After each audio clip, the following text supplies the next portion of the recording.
Hello everyone. I hope you all are studying super good. Guys, आप सभी लोगों की जो रिक्वेस्ट, जो डिमांड, जो रिक्वायरमेंट है in this crucial time, examination days बहुत ही ज़्यादा नज़दीक है। We are trying to fulfil all of these students. In the previous videos I have already shared with you quality review along with the amendments. Also, important question answers based on quality review is shared. आज का क्या agenda है for the video? आज मैं आपके साथ discuss करने वाली हूँ memory technique to by heart all the clauses of part 1 first schedule, all the clauses part 1 of the second schedule. तो ये दो मेजर शेड्यूल्स में जो पार्ट्स हैं, इसकी मेमोरी टेक्निक एनिमेशन फॉर्मेट के साथ आज आपके साथ मैं डिस्कशन करने वाली हूँ। And also please watch the video till the end, क्योंकि एंड में मैं आपके साथ डिस्कस करने वाली हूँ the important clauses of all. ठीक है, वैसे तो सभी कुछ इंपॉर्टेंट है, बट कुछ ऐसे नंबर्स है जिसको आपको बहुत ही ज़्यादा फोकस करना है। So that is awaited and वो चीज़ आपको देखनी है एकदम एंड में। एंड हाँ guys, before we start the discussion of memory technique, I wanted to tell you that we have also planned the last day revision marathons of group 1 as well as group 2. Audit is going to start from the 17th of May. 17th of May आपका SFM का paper है guys, शाम 6:30 बजे we are going to start up with the marathons. And marathons का detailed time table I will be sharing up with you all via Telegram, via community of Unacademy. ठीक है, and also guys wanted to tell you all that CA final के लिए हम लोगों ने iconic subscription launch कर दिया है। ये जो आइकॉनिक सब्सक्रिप्शन है guys, that is going to give you an added benefit with regards to the pen drive classes, the printed hard copy of the books as well as the industry session, test series, evaluated test series and much more. So November 22 onwards attempt के लिए अगर आपने अभी भी तैयारी शुरू नहीं की है, please do join the batches. The batches on the plus platform have already been initiated, plus subscription की लिंक भी डिस्क्रिप्शन बॉक्स में दे दी है। Last but not the least, before we start the discussion, 8th of May is a Sunday. Intermediate students अगर आपके कोई radar में है, कोई फ्रेंड सर्कल में है and they want to practise MCQs, this time we have launched integrated case scenarios. And इस integrated case scenarios के वाया हम ऑडिट के MCQs देखने वाले हैं। हर संडे दोपहर 12 बजे ये कॉम्बैट की क्वेश्चन आते हैं। ठीक है, so pass on this information to all your near and dear ones and also you can practice the same because the content of standards is going to remain same. चलिए, without any further delay let's get started with memory technique.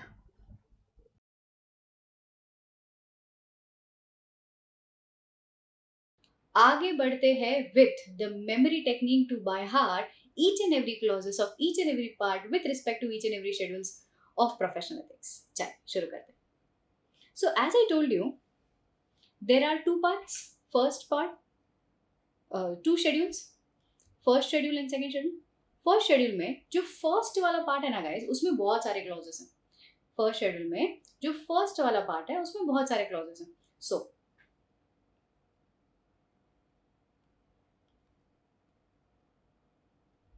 Part 1, okay, छोटा सा disclaimer. whenever I'm making you memorize, या whenever I'm making you see any memory technique, try having that visualizations in place. The things which you, whatever you'll be visualizing, I am very very very sure will stick to your brain. and ये memory technique से आप लोग हर clause, बेट है मेरा, हर clause, हर part, हर schedules के हिसाब से बाहर कर ही पाएंगे।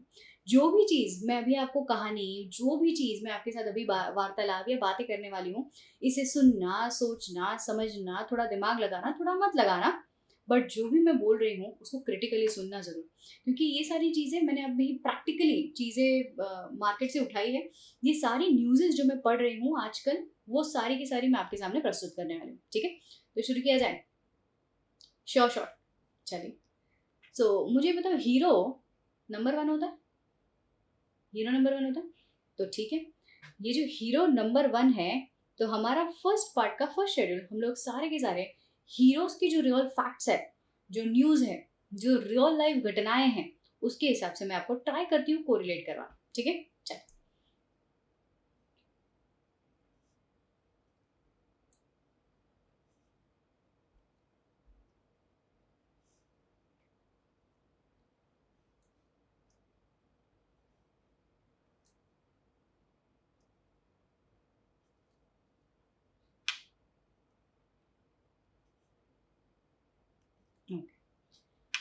आपने हीरो का नाम तो सुना होगा, देव आनंद, नाम सुना? देव आनंद, नाम सुना? नहीं सुना तो फोटोग्राफ भी देखते जाइए।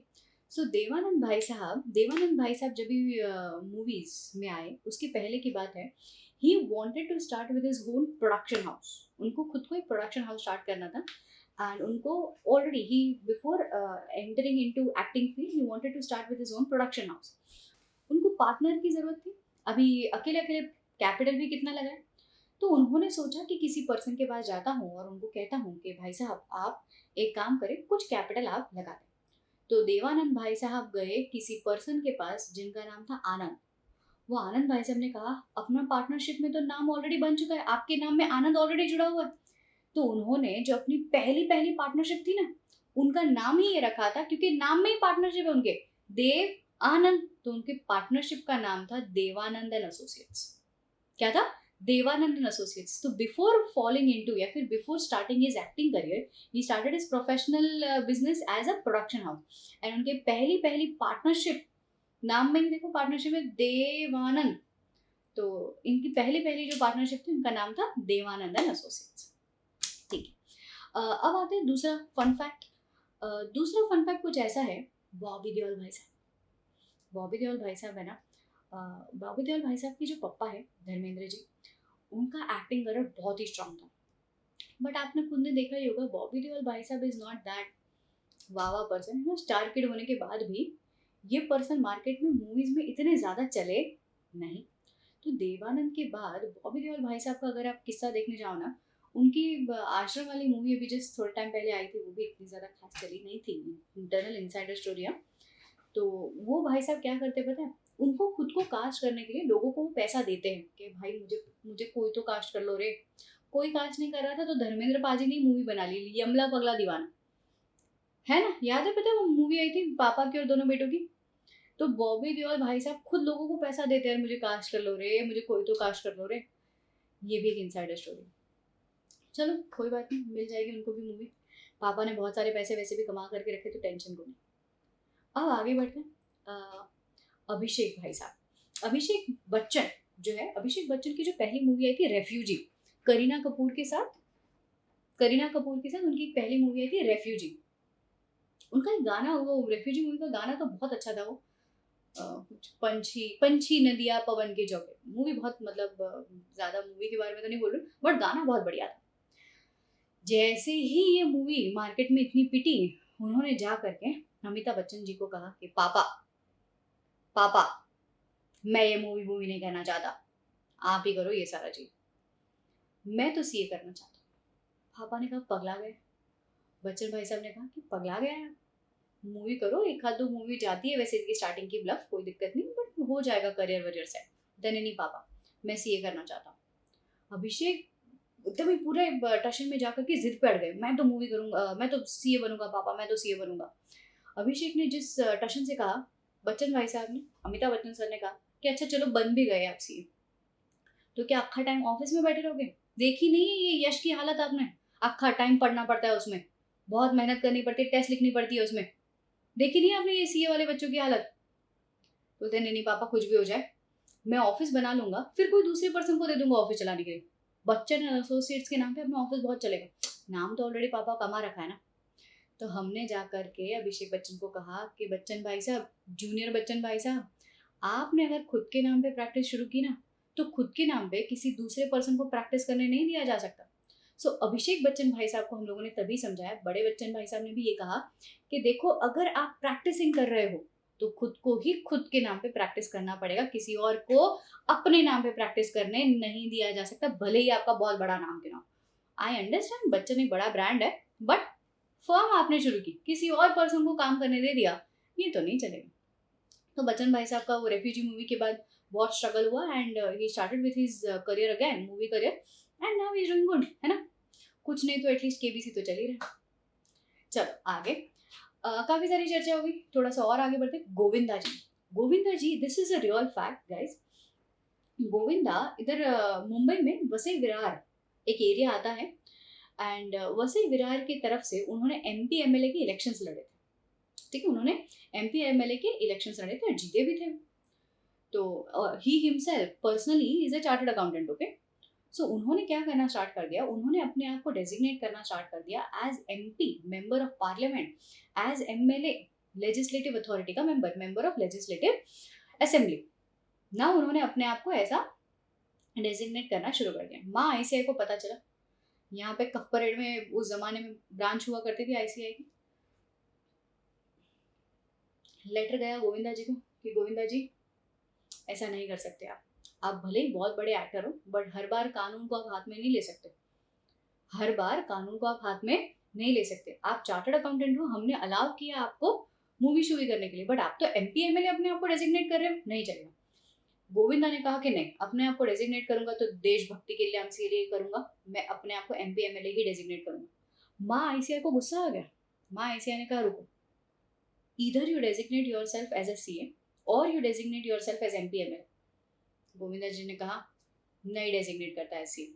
तो आज की तारीख में आप देखो गोविंदा जी कहाँ अपने आप को सीए डेजिग्नेट करते हैं, क्यों? क्योंकि वो अपने आप को एमपी एमएलए डेजिग्नेट कर रहे हैं। बोलो चलो, चलो गट्स होता है ऐसी सारी चीजों में। अब आगे और एक छोटी सी चीज, किशोर कुमार जी, नाम सुना? अरे किशोर कुमार जी के गाने सुन सुन करके हम बड़े हुए। Kishore Kumar ji he himself was a CA. Kishore Kumar ji he himself was a CA, chartered accountant थे वो। फन फैक्ट, हाँ, अभी चार्टर्ड अकाउंटेंट थे बट उनको गाना गाने का भी बहुत शौक था उस जमाने में। तो आफ्टर कमिंग इनटू प्रैक्टिस उनको अपना सिंगिंग करियर भी चालू रखना था, ठीक है। अब मुझे जस्ट नॉर्मल एक चीज बताओ, अगर कोई पर्सन को अपनी प्रैक्टिस के साथ साथ अपना पैशन फॉलो करना हो तो क्या हम मना करेंगे? मना करेंगे क्या? नहीं, मना तो नहीं करेंगे। लाइक आप जब भी आप प्रैक्टिस कर रहे हो, आपको पैशन भी फॉलो करना है, बिंदास करो ना, क्या दिक्कत है। बट अगर आप आपके प्रोफेशन को कम टाइम दो, गाना गाने के रियाज में ज्यादा टाइम लगा लो, तो माँ आईसीआई को बुरा लगेगा। तो माँ आईसीआई ने क्या कहा किशोर कुमार जी को, किसको? किशोर कुमार जी को, कि किशोर कुमार जी आपको गाना गाना है गाओ, बट पूछ करके गाओ। मतलब देखो, आप कोई दूसरे बिजनेस में अगर स्टार्ट करना चाहते हो, कोई नया बिजनेस आप स्टार्ट करना चाहते हो, कोई नया काम करना चाहते हो, साथ में आपको प्रैक्टिस भी चलानी है, मैं मना नहीं कर रही हूँ स्टार्टिंग से ही, बट पूछ तो लो। अगर मुझे लगा कि प्रैक्टिस कॉम्प्रोमाइज नहीं होगी तो मैं आपको अलाउ कर दूंगी, स्पेसिफिकली परमिशन दे दूंगी, बट अगर नहीं तो मैं मना कर सकती हूँ। मतलब क्या, अगर किशोर कुमार जी को गाना गाना था एज वेल एज प्रैक्टिस निभानी थी, पूछ लेते। उन्होंने पूछा ही नहीं, बिकॉज उन्होंने पूछा ही नहीं, माँ आईसीआई ने अपनी डिग्री कैंसिल करवा दी। तो किशोर कुमार जी ने बाद में सिर्फ गाना ही गाया, प्रैक्टिस तो बंद हो गई थी। So that was a thing. इसके बाद थोड़ा सा और आगे चलते, एक कैरेक्टर है सलमान भाई का, चुलबुल पांडे जी। चुलबुल पांडे जब ये कैरेक्टर ड्रॉ और डिजाइन कर रहे थे, ये चुलबुल पांडे जी का कैरेक्टर एक सीए वाला कैरेक्टर होने वाला था, ठीक है, चार्टर्ड अकाउंटेंट वाला कैरेक्टर होने वाला था। चुलबुल पांडे जी का कैरेक्टर देखा है आपने? वो पैसे कभी देते नहीं है, वो हर जगह से पैसे निकलवा लेते हैं, जो इलीगल एक्टिविटीज के पैसे रहते हैं। ही एक्सेप्ट्स द मनी, चुलबुल पांडे जी का कैरेक्टर कुछ ऐसा है जहाँ पे उन्होंने छेदी भाई साहब को भी बोल दिया था कि छेदी भाई साहब, आपके जितने भी इलीगल एक्टिविटीज के पैसे ना, उन सबको हम जला देंगे या फिर हम खुद रख लेंगे। तो छेदी भाई साहब बेसिकली चुलबुल पांडे वाले भाई साहब बॉबी देओल से एक्सट्रीम ऑपोजिट। बॉबी देओल बेचारा पैसे लोगों को देता है, अरे हमको कास्ट कर लो, चुलबुल पांडे भाई साहब पैसे लेते, ठीक है। ओके, थोड़ा और आगे बढ़ लेते। चलो एक और बात बता दूं, अरे आपने वो नाम सुना है, फरहान अख्तर? अगर आर्टिकलशिप कर रहे हो तो जिंदा हो तुम। ऐसे उनको कोई तो एक मूवी आई थी, जिंदगी ना मिलेगी दोबारा, और उसमें रॉक ऑन में शायद उन्होंने जिंदगी ना मिलेगी दोबारा, हाँ।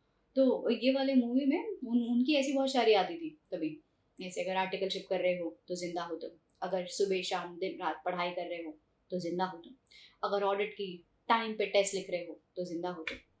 मतलब ये तो हमारी है शायरी, बट सिखाया उन्होंने कैसे, मैं बता दूं। फरहान अख्तर भाई साहब पहले चार्टर्ड अकाउंटेंट थे, बाद में ये मूवी शूवी की और प्रैक्टिस छोड़ दी और ये सारे में चीजें आ गए। फरहान अख्तर भाई साहब क्या गजब में अपना क्लाइंट सॉलिसिट करते थे, शायरी बोल बोल करके सॉलिसिटेशन कर लेते थे। बोलते कि अगर रिटर्न फाइल कराना है तो यहाँ आना है आपको, अगर जीएसटी करवाना है तो यहाँ आना है आपको। अरे भाई, ऐसा कैसा? बहुत बहुत गजब तरीके से खुद की तारीफें कर करके वो क्लाइंट्स को सॉलिसिट कर लेते थे। माँ ऐसा को बुरा लगा कि ऐसी कला बाकी सब में होगी क्या? अभी हमारा यश भाई साहब ही ले लो, यश भाई साहब को तो शायरी वायरी आती नहीं है, तो बेचारा यश क्लाइंट सॉलिसिट नहीं कर पाता और फरहान भाई सारे के सारे क्लाइंट सॉलिसिट कर पाते। माँ आयसिया ने मना कर दिया। माँ आयसिया ने बोला बस हो गया फरहान भाई, अब ऋतिक रोशन के साथ मिल करके पहले मूवी बना लो, सीए भी आपको नहीं करना, कोई प्रैक्टिस वैक्टिस नहीं। हेंस आपको शायद पता नहीं होगा, ही वॉज अ सीए, ठीक है, वो अभी मूवी में। क्यों? माँ आयसिया ने मना कर दिया ना। चलो ठीक है, काफी सारे फन फैक्ट्स की बात हो गई, थोड़ा सा कोरिलेशन कर लेते, चलो कर लेते। अच्छा, अब छोटा सा एक पॉइंटर है guides. 1 resembles A, 2 resembles B, A B C D E F G H I J K। चलो ठीक है, और हमने क्या बोला? हीरो नंबर 1 होता है, हीरो हीरो हीरो नंबर 1 होता है। So part 1 is totally based on the memory technique, is totally based on heroes का नाम। ए से कौन से हीरो के बारे में बात की हम लोगों ने? ए से कौन से हीरो के बारे में बात की? अमिताभ बच्चन, अभिषेक बच्चन, अभिषेक बच्चन। क्या स्टोरी थी, क्या फैक्ट था? हाँ जी, फैक्ट कुछ ऐसा था कि बॉस अगर बच्चन भाई साहब बोले कि पापा अपने नाम से अपन बिजनेस स्टार्ट कर देते, किसी और को काम करने बोल देंगे, बोलो ऐसा कर सकते हैं? नहीं कर सकते। सो क्लॉज नंबर 1 में क्या मिसकंडक्ट है? क्लॉज नंबर 1 में ये मिसकंडक्ट है, allowing anyone to practise in your name, allowing other to practice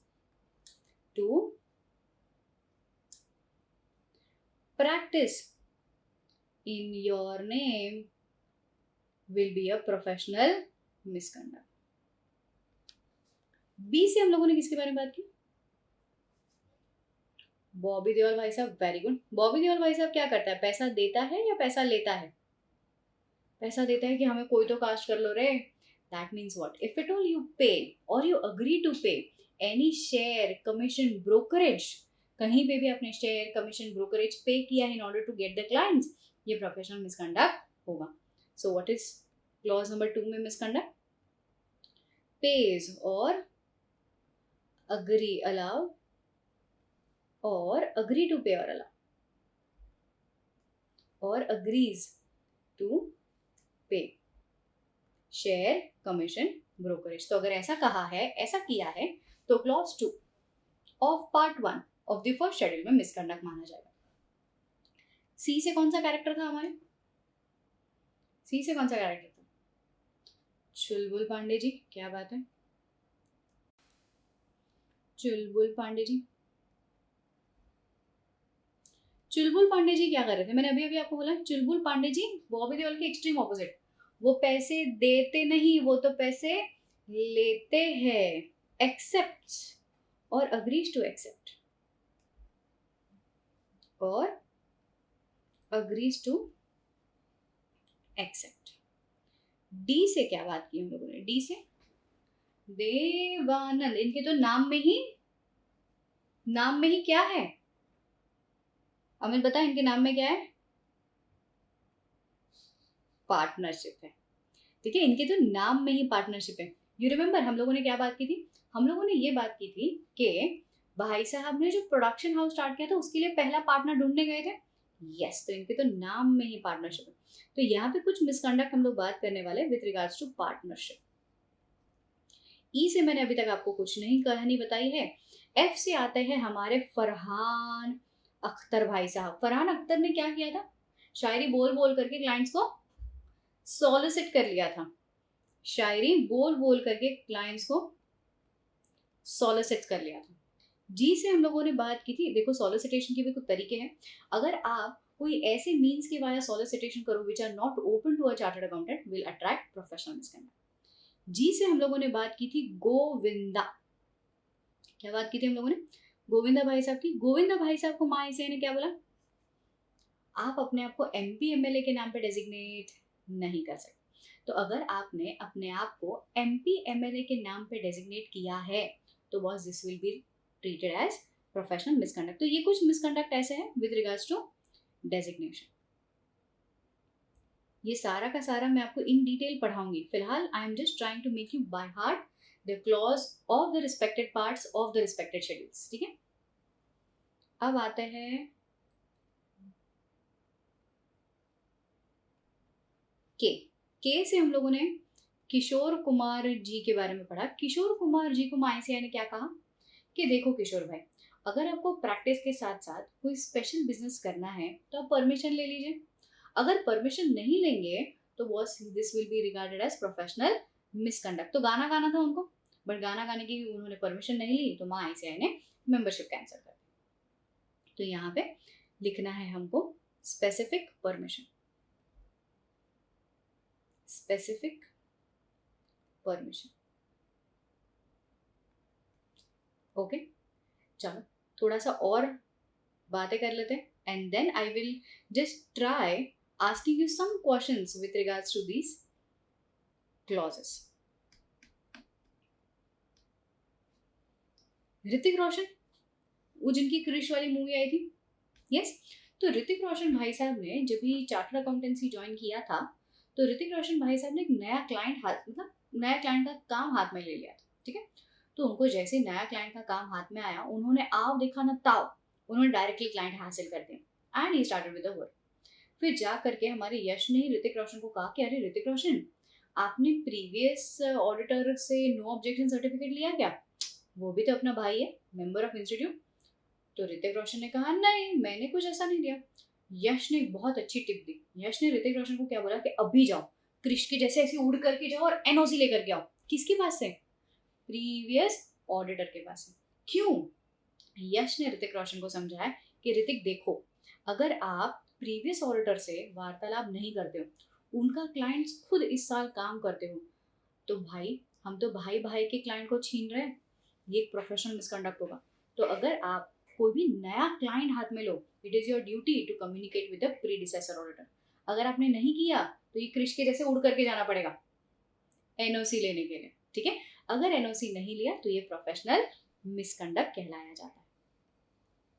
so H is Hrithik Roshan भाई साहब, एंड ऋतिक रोशन ने क्या नहीं किया था? NOC नहीं लिया था। अगर आप NOC नहीं लेते हो तो भाई साहब ये एक प्रोफेशनल मिसकंडक्ट कहलाया जाएगा। नेक्स्ट आते हैं हमारे ई तो फेवरेट है आपका, इमरान हाशमी। देखो इमरान हाशमी भाई साहब जब भी स्टार्टिंग में मूवी में आते थे ना, तो उन्होंने हर एक लेवल क्रॉस कर दी थी। क्यों? काम पाने के लिए। तो काम पाने के लिए देखो कुछ एक लेवल होती है, जरूरी नहीं कि हर बार आप लेवल गिरा दो। तो हम लोग कहते हैं कि देखो भाई, अगर आपको काम सिक्योर करना है तो आपके टैलेंट के नाम पे करो, खुद के दम पे करो। बट अगर आपने कोई ऐसे मीन्स आजमाए हैं, मैम कौन से मीन्स मैं पढ़ाऊंगी आपको आगे, अगर आपने कोई ऐसे मीन्स अपनाए हैं which are not open to a chartered accountant via which he can secure business, तो बॉस आप इमरान हाशमी क्लॉज में मिसकंडक्ट के दायरे में आ जाओगे।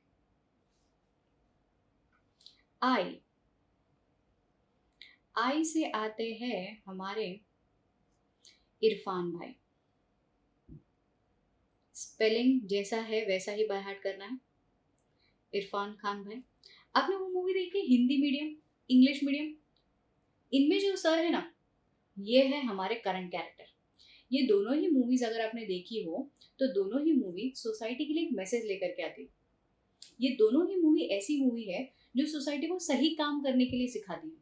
तो फ्रैंकली स्पीकिंग इरफान भाई, लेट श्री इरफान भाई, विद ड्यू रिस्पेक्ट, सर ने हमेशा चीज़ें कंप्लायंस के नाम पे, चीज़ें सोसाइटी में अच्छे काम के नाम पे हम लोगों को बताई। सो इरफान भाई ने हमें ये कहा और कह करके ये गए कि अगर आप चीज़ों को कंप्लाई नहीं करते हो, अगर आप प्रोविजंस को कंप्लाई नहीं करते हो, अगर आप प्रोविजंस ऑफ कंपनीज एक्ट को कंप्लाई नहीं करते हो, तो बॉस ये एक प्रोफेशनल मिसकंडक्ट माना जाएगा। समझ में आवे? पक्का? सो इरफान भाई क्या सिखा करके गए कि अगर आप प्रोविजंस ऑफ एक्ट को नहीं फॉलो करते हो, नॉन कंप्लाई करते हो, तो ये प्रोफेशनल मिसकंडक्ट कहलाया जाएगा। नेक्स्ट आता है जे। अरे जे से याद आता है हमारे धूम वाले भाई साहब। जे से हीरो कौन है? John Abraham. जॉन अब्राहम की मूवी आई थी धूम, स्टार्टिंग बहुत चली थी वाली मूवी। धूम वाली मूवी में कहा जाता है कि उन्होंने तो एक शर्त रखी थी। उन्होंने कहा कि देखो भाई, अगर मैं एक्ट कर रहा हूँ आपकी मूवी में, तो मूवी जितना बॉक्स ऑफिस कलेक्शन करेगी ना, उसका 10% मैं एज माई फीस चार्ज करूँगा। तो चलो वहाँ तो चल गया, चार्टर्ड अकाउंटेंसी में चलेगा परसेंटेज वाइज फीस चार्ज करना।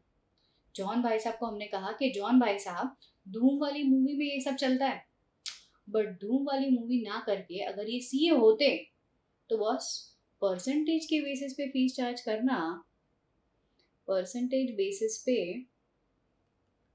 फीस चार्ज करना नॉट अलाउड है। ये एक प्रोफेशनल मिसकंडक्ट कहलाया जाएगा। एक लास्ट फन फैक्ट, फिर I will be giving you some time and then मैं आपको क्वेश्चन पूछूंगी, मुझे बताना याद हुआ कि नहीं क्लासेस, ठीक है। यहाँ पे तो हमारे सबसे बेस्ट हीरो है, बेस्ट हीरो, एल से हीरो, लालू प्रसाद यादव जी। अरे हीरो से कम है के, लालू प्रसाद यादव जी। ये जो लालू प्रसाद यादव जी है ना, लालू प्रसाद यादव जी ने एक बार डॉक्यूमेंट साइन करने थे। क्या करने थे? डॉक्यूमेंट साइन करने थे। तो डॉक्यूमेंट साइन करने के लिए उनके असिस्टेंट उनके आगे पीछे घूम रहे थे और लालू जी को कहा कि लालू जी साइन करवा दीजिए, लालू जी साइन कर दीजिए। लालू जी थोड़ा सा ऑक्यूपाइड थे, लालू जी ज़रा बिजी थे।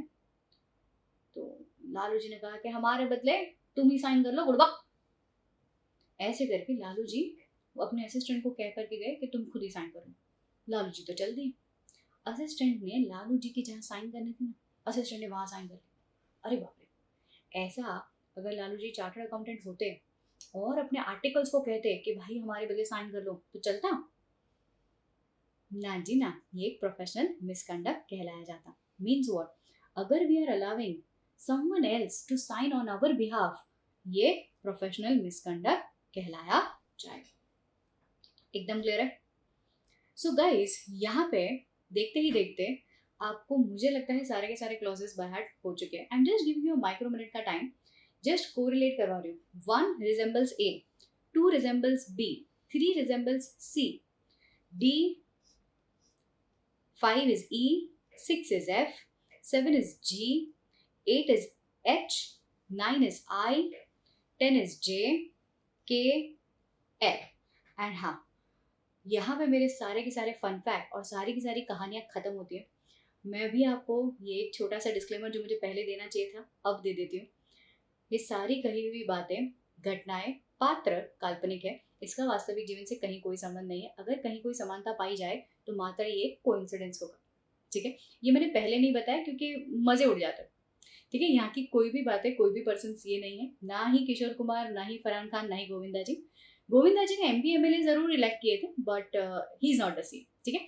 बट ठीक है, ये सारे केसेस से या फिर ये सारी स्टोरी से आपको सारे क्लॉजेस बाय हार्ट हो गए हैं। I am giving you micro minute time, quickly go through this, मेरे साथ साथ कोरिलेट करते जाइए, फिर पूछती हूँ मैं आपसे। ओके, क्लॉज नंबर 6, अभी 6 पे क्या आता है? A B C D E F. F से कौन सा हीरो? फरहान अख्तर। फरहान अख्तर ने क्या किया था? सॉलिसिट किया था क्लाइंट वाया हिज शायरीज। तो सॉलिसिटेशन का मिसकंडक्ट है अंडर क्लॉज 6। ओके, चलो वन मोर, क्लॉज नंबर 7। तो 7 किस में आता है? A B C D E F G. G से गोविंदा जी, डेजिग्नेशन वाला क्लॉज। अगर आपने अपने आप को एमपी एमएलए डेजिग्नेशन किया, मतलब कहीं ना कहीं डेजिग्नेशन के रिगार्ड्स में कोई तो गड़बड़ी है, तो क्लॉज 7 में मिसकंडक्ट माना जाएगा। Okay, clause number 2, A B. B से बॉबी देओल। क्या करना मिसकंडक्ट है? If at all you pay any money, any share, commission, brokerage to solicit your client, to solicit work, this will be a professional misconduct, ठीक है। ऐसे ही आपको पूरे सारे के सारे clauses of part 1 to the first schedule याद करना है।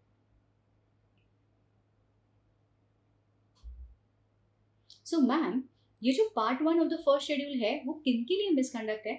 ये मिसकंडक्ट है for all the members in practice for conducting professional misconduct. अब ये क्या चीजें हैं जरा समझिए यहाँ पे।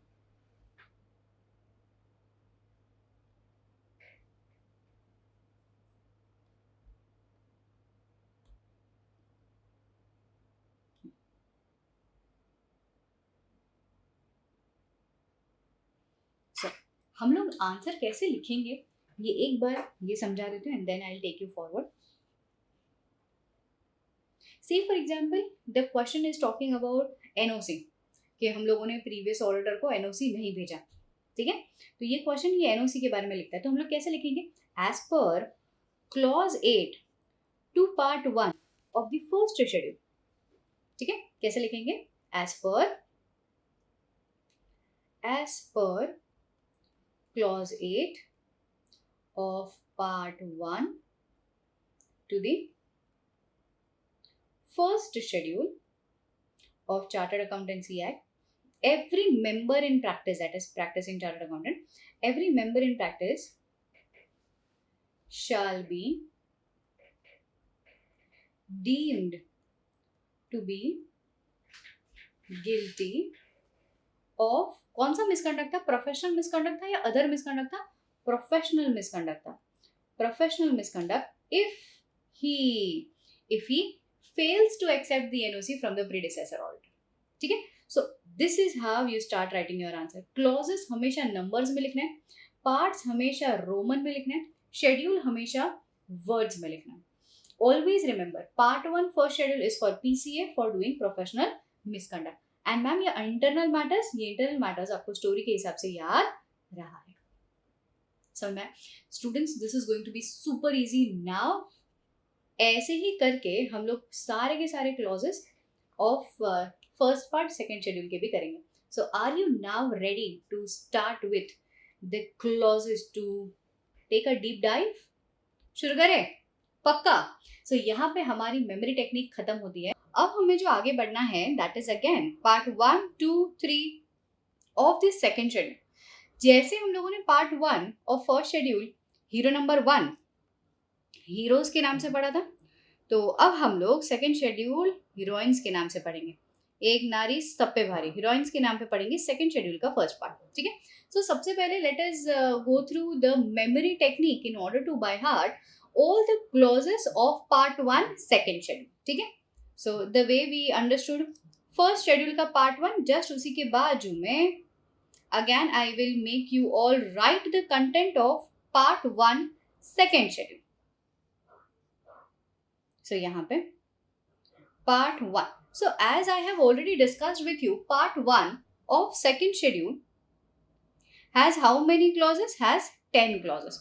So starting with 1, 2, 3, 4, 5, 6. सो यहाँ पे जो स्टोरीज है ना, या फिर यहाँ पे जो लिंकेजेस मैंने की है in order to make you all connect with the content and connect with the clause so that वो आपको याद रहे, दैट इज हीरोइंस. ठीक है, सो ए, अभी आपको स्टोरी तो पता ही चल गई होगी, इवन टेक्निक भी आपको पता है. सो ए से अभी हम लोग यहाँ पे हीरोइंस को ढूंढेंगे. A B C D E F. Now A से heroine obviously none other than Aishwarya Rai Bachchan. Okay, मुझे ये बताओ इनसाइड स्टोरी, ऐश्वर्या राय बच्चन की शादी होने से पहले उनके कोई बॉयफ्रेंड थे? बॉयफ्रेंड्स नहीं बोल रही, मतलब कोई भी बॉयफ्रेंड था क्या? अच्छा, सलमान भाई, विवेक ओबरॉय. अच्छा, अरे रे रे, ये आपको भी पता है? मैडम की लाइफ में कोई कॉन्फिडेंशियलिटी ही नहीं है. मैडम की लाइफ के हर एक किस्से आपको भी पता है. मैडम की लाइफ में कोई कॉन्फिडेंशियलिटी ही नहीं है. तो clause 1 is dealing with some misconduct regarding to confidentiality. ठीक है, तो चार्टर्ड अकाउंटेंट ने कॉन्फिडेंशियलिटी मिस किया है, नहीं किया है, all those things will be taken into considerations. ठीक है, नेक्स्ट आता है बी. बी से आता है हमारी फेवरेट मैडम है, ये है बिपाशा बासु मैडम. बिपाशा, ये बिपाशा बासु मैडम है ना, इनकी शादी जॉन अब्राहम से हुई थी before getting married to. This is a real story. ठीक है, this is a real fact. इनकी शादी जॉन अब्राहम से हुई थी before getting married to Karan Grover. ठीक है, मैडम ने ऐसे ही शादी कर ली एंड शादी without any examination and verification शादी कर ली एंड फिर पछताने का मौका मिला, फिर डाइवोर्स लेना पड़ा मैडम को and then now she is happily married to Karan Grover.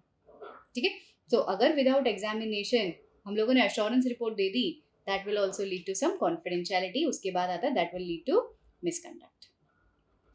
Next आता है 3. Clause number 3, Celina madam. Celina Jaitly नाम सुना है? सेलिना जेटली ए से कौन था? ऐश्वर्या राय, बी से बिपाशा, सी से Selina Jaitley.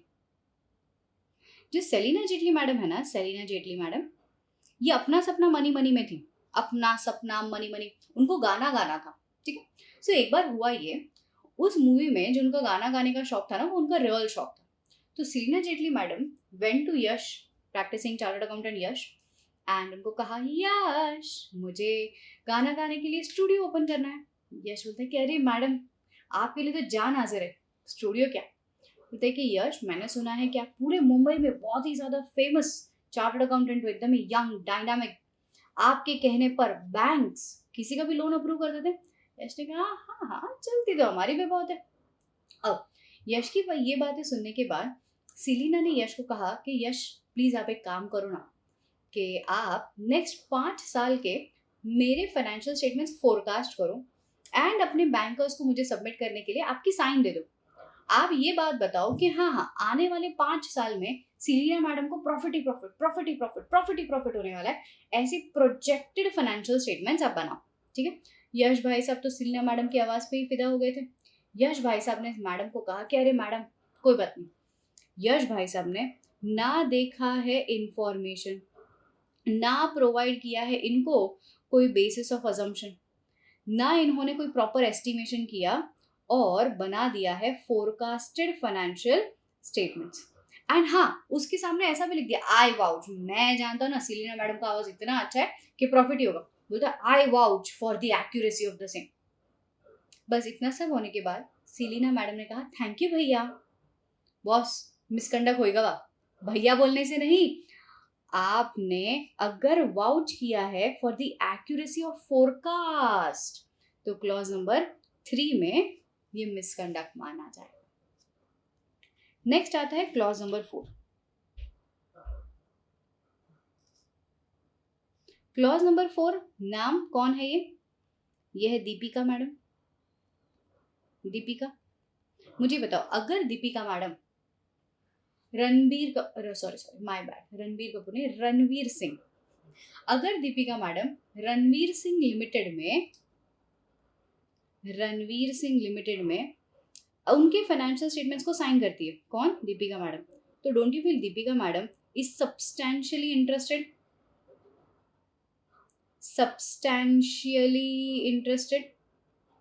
So if Deepika madam is substantially interested in Ranveer Singh, तो बॉस वहां पे you cannot sign the financial statements। अगर साइन कर दिया है तो प्रोफेशनल मिसकंडक्ट हो जाएगा under clause 4। These stories are just to make you और correlate the clauses, ठीक है। आपको यहाँ पे कंटेंट को डीप डिटेल नहीं जाना है, वो हम लोग जा करके किताब में से पढ़ेंगे। 4 के बाद आता है 5। ई से हमारी प्यारी सी हीरोइन ईशा देओल, नाम सुना है? ईशा देओल हेमा मालिनी जी और धर्मेंद्र की बेटी, ठीक है। सो एक्चुअली ना मुझे बहुत भेदभाव लगता है ईशा देओल मैडम के साथ। धर्मेंद्र पाजी ने अभी एक मूवी बनाई थी यमला पगला दीवाना, उसमें उन्होंने अपना रोल रखा, सनी देओल पाजी, सनी पाजी और बॉबी पाजी, इन दोनों का रोल रखा, बट अपनी जो बेटी है इसका रोल ही नहीं रखा। अगर चाहते तो ऐसा बना लेते ना, यमला पगला दीवाना दीवानी। क्यों उन्होंने ये मटेरियल फैक्ट हाइड किया कि ईशा मेरी बेटी है?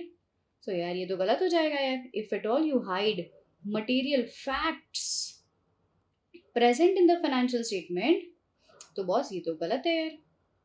तो मटेरियल फैक्ट्स जो होने चाहिए थे फाइनेंशियल स्टेटमेंट्स में नहीं बताए हैं, या आपने जानबूझ करके नोइंगली आपने इसको डिस्क्लोज नहीं किए हैं, तो ये मिसकंडक्ट है, ठीक है। तो धर्मेंद्र पाजी ये सही नहीं किया, गलत किया आपने।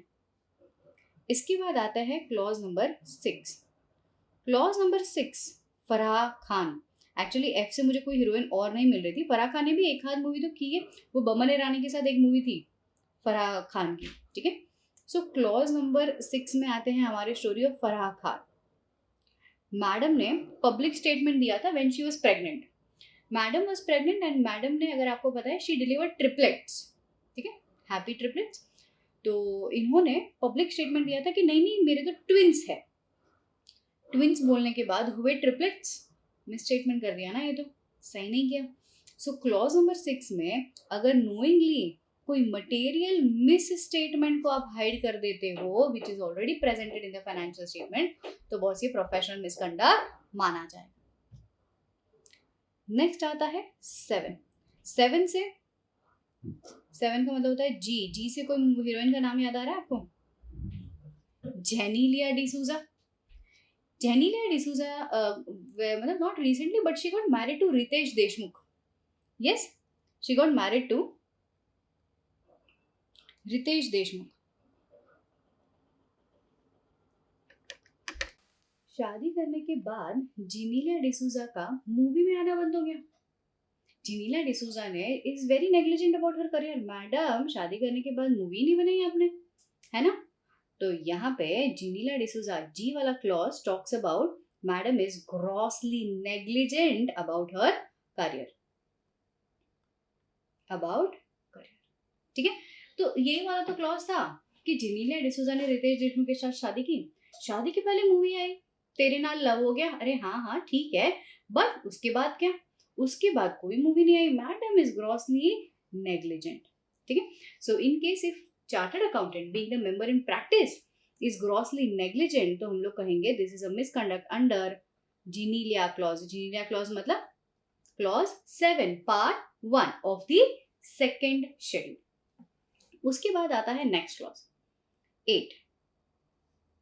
ये हमारी तो ड्रीम गर्ल, एच से ड्रीम गर्ल, किसी शायर की गजल, dream girl, Hema Malini.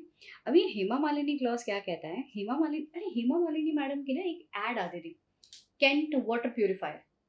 Yes, अभी मुझे सच्ची सच्ची बताओ, केंट वाटर प्यूरिफायर में मैडम जो दावा कर रहे हैं कि पानी एकदम ही प्यूरिफाइड, हेल्थ को बहुत ही अच्छा रहे, ये ना वो ना, मैडम ने सच्ची में खुद ने पर्सनल वेरिफिकेशन किया है या ये बेसलेस ओपिनियन? मैडम ने सबूतों और गवाहों को मद्देनजर रखते हुए केंट के ऊपर कमेंट किया है या AV? Absolutely it is AV. So जहां पे you are not having any substantial grounds whether you are expressing your opinion on baseless information, अगर आपके पास कोई भी सब्सटेंशियल इंफॉर्मेशन नहीं है and you are expressing baseless opinion, was it will be a professional misconduct under Hema Malini clause and that is none other than clause number 8। अब आगे बढ़ते हैं clause 9। what is it? clause 9। clause 9 से याद रखने का है आपको आई से। एक्चुअली ना आई से कोई मैडम का नाम नहीं है बट हम लोगों ने इसको ऐसे याद रखा है, ईशा कोपीकर। आई से आपको क्या याद रखना है? ईशा कोपीकर।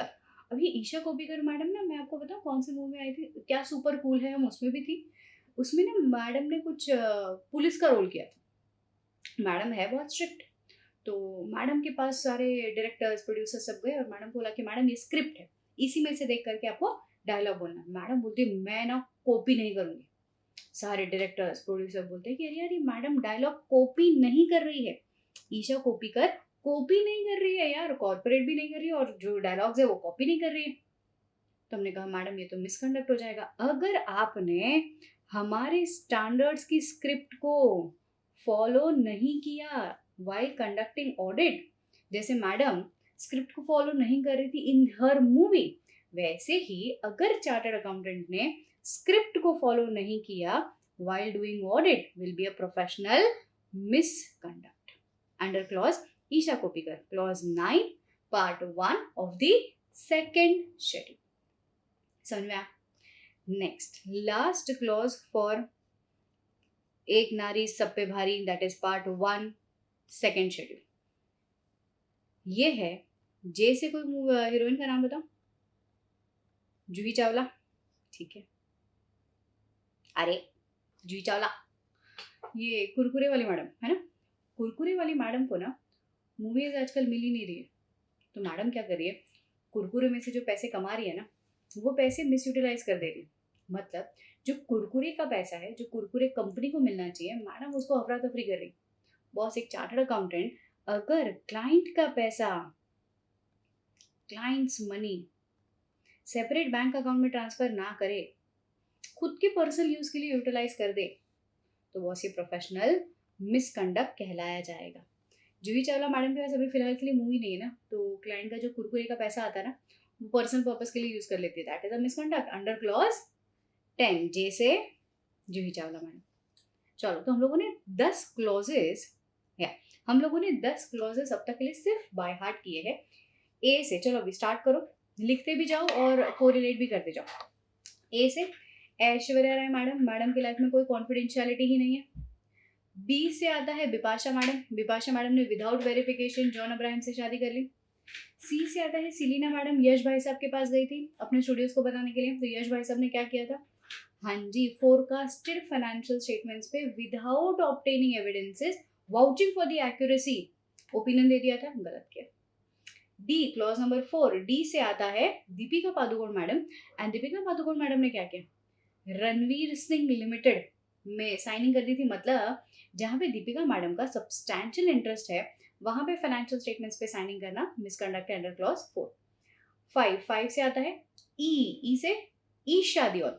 अब ईशा दियोल के साथ क्या गलत हुआ था, ईशा दियोल धर्मेंद्र पाजी की डॉटर है, ये मटेरियल फैक्ट तो पाजी ने हाइड कर दिया, मटेरियल फैक्ट हाइड करना क्लॉज नंबर 5 में मिसकंडक्ट है।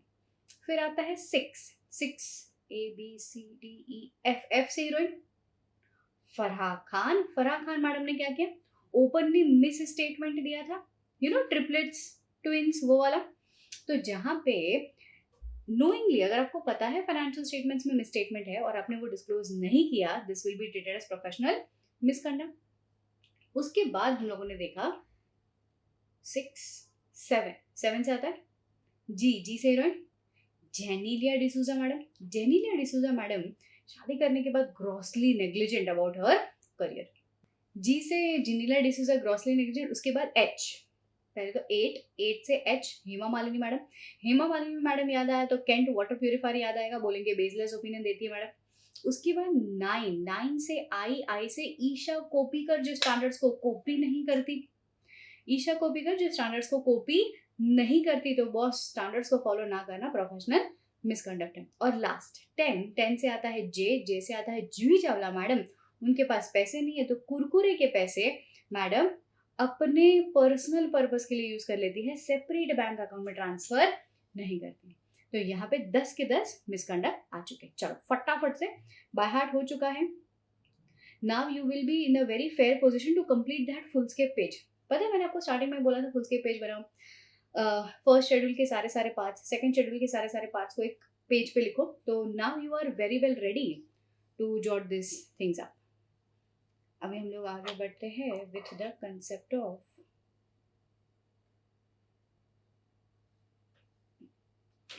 ये था हमारा हीरो नंबर 1 है ना। फर्स्ट शेड्यूल का मतलब होता है, फर्स्ट शेड्यूल का मतलब होता है हीरो नंबर 1 होता है। तो फर्स्ट शेड्यूल हम लोगों ने हीरो के नाम से याद रखा है। सेकंड शेड्यूल एक भारी शेड्यूल है ना, मैंने आपको बोला था सेकंड शेड्यूल में जो मिसकंडक्ट है ना उसकी पेनल्टी भी भारी है। तो हम लोग क्या बोलेंगे, एक नारी सब पे भारी। तो सेकंड शेड्यूल के मिसकंडक्ट हम लोगों ने हीरोइंस के नाम से याद रखे, ठीक है। What are the list of important clauses?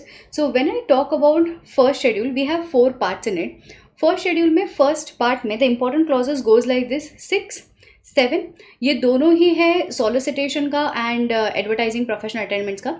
Then 9, 10 and 11. 9, 10 is talking about, आपने परसेंटेज फॉर्म वाला चीज़ देखा होगा, compliances with laws and regulation।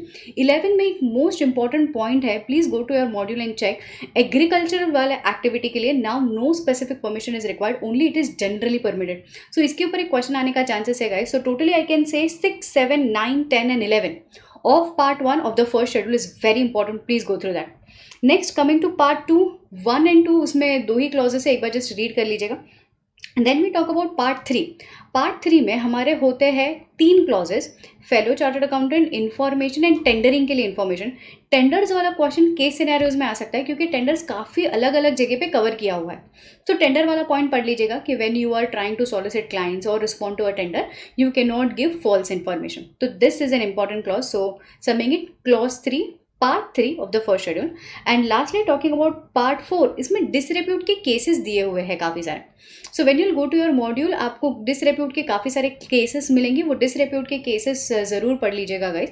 वहाँ पे एक ऐसा भी क्वेश्चन है कि आप रीजनल, आप ऑफिस बेरर हो of institute and you have mis utilise the funds, तो that is also attracting professional other misconduct. तो टॉकिंग अबाउट पार्ट 1 2 3 4 सारे के सारे क्लॉजेस हो गए. Now talking about second schedule. Second schedule में we have 3 parts. First part में clause 4, 8 and 9. 9 वाला clause is very very important when I talk about clause 9. Clause 9 is ईशा कॉपी का स्टैंडर्ड्स के साथ कंप्लायंसेस ना करना, very important. And then you talk about part 2. Part 2 में this is professional misconduct. उसमें क्लॉज 1 काउंसिल गाइडलाइंस वाले points आ सकते हैं गाइस. सो इसके लिए आपको साथ ही साथ में काउंसिल गाइडलाइंस भी रीड रिवाइज करनी है. And then talking about clause 3. Clause 3 वाला कौन सा क्लॉज है? When we talk about breaching confidentiality being an employee. तो इसके ऊपर एक ग्लिच आ सकता है कि आपने एम्प्लॉई हो और कॉन्फिडेंशियलिटी ब्रीच किया.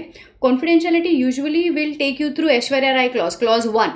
बट एम्प्लॉई पॉइंट वाला चीज़ एक बार जस्ट नोट कर लीजिएगा. Most important out of all, आपके प्रोफेशनल एथिक्स में there is a separate concept which is known as NOCLAR. क्या है ये? है NOCLAR, non compliances of laws and regulations, which is a newly added content for you.